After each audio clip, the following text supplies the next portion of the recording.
Ayan, mag-grocery kami ni Amber. Dito sa Korean grocery. Ayan.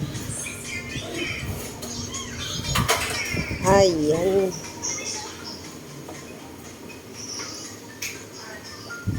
Nagka-craving si Amber ng Korean food.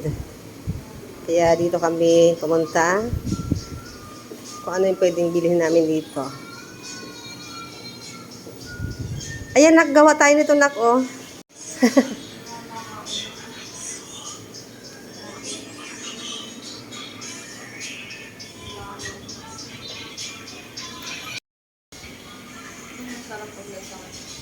Ha? Pag may sakit? Kuha ka na. Mga honey.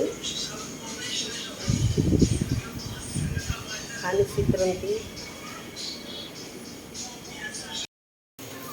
Ayan, tapos kami mag-grocery. Yung pagkain ng food trip namin ni Amber. Dapat nakain kami sa labas after namin magsimba. Pinabad na kami lumabas. Doon na kami nag-grocery. Ano, may kailangan ka? Wala. Suklay na sa'yo na? Ay.